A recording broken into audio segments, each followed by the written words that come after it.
Out here in the LaSalle's. Got in late last night from Salt Lake City to just a little impromptu campsite off the side of the road leading up to the Geyser Pass trailhead. And the weather was just gorgeous. Got some really good sleep under the stars last night.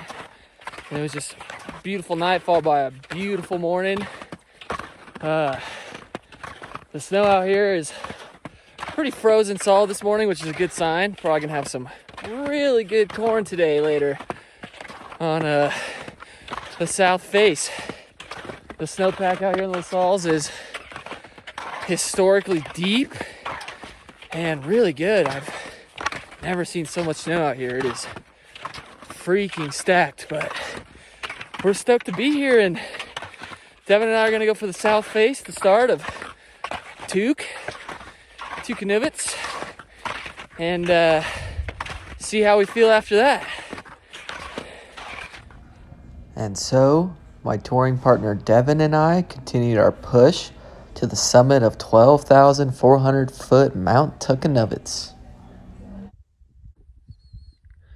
So that's Tukanibitz up there. I'm not sure what that word means, but I assume it's of native origins. But a little factoid about the name of this range, the LaSalle's. So in the 16th century, when Spanish explorers were making their way up through the Southwest, they had come through southern Utah and they'd seen these snowy mountains. And they named them the LaSalle's, which literally means the salt mountains, because in the bolstering heat of the desert, when the Spaniards were in essentially red rocks and cacti, 100-degree weather, they couldn't conceive that a mountain in this inhospitable of a region would have snow on it. They assumed it must have been salt, and hence the LaSalle's.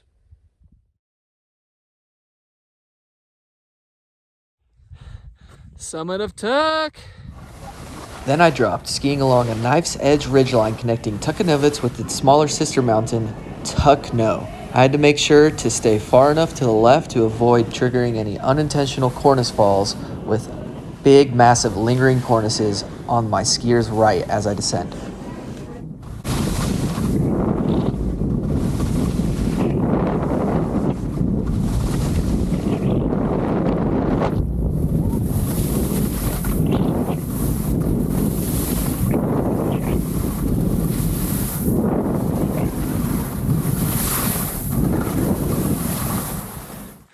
So the top of Tuk, we got eyes on the south face and saw that it had been stripped of snow because of probably warming and lots of aggressive wind, and just pretty late in the year, and it was just mostly a scree field. So we decided against it and are now making our way up the connecting ridge line, going up to Tuckno. I'm gonna ski a pretty nice looking shot on there. Took a super sweet knife's edge ridgeline connecting the two mountains and skied that, and that was a lot of fun. Got some gorgeous red rocks below us, man. Unreal zone. But pretty stoked for the change of plans to ski Tuckno, because honestly I think it's a better line than Tuck proper. After a short scramble up a scree field, we were at the top of Tuckno, looking down at the face, discussing our potential descent options so that we could pick the cleanest, smoothest line down the face and through the crux between cliffs at the bottom of the run. After some contemplating, I had found my line and I was ready to drop.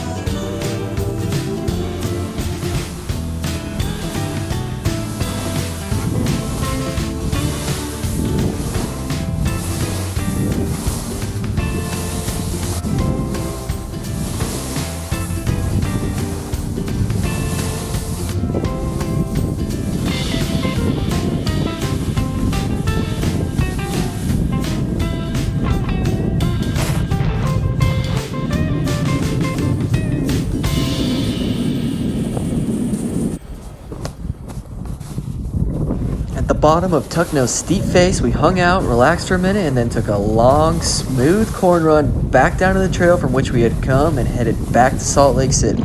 All in all, it was a wonderful experience in the La Salle Mountains, as it always is, and we're sure to be back soon.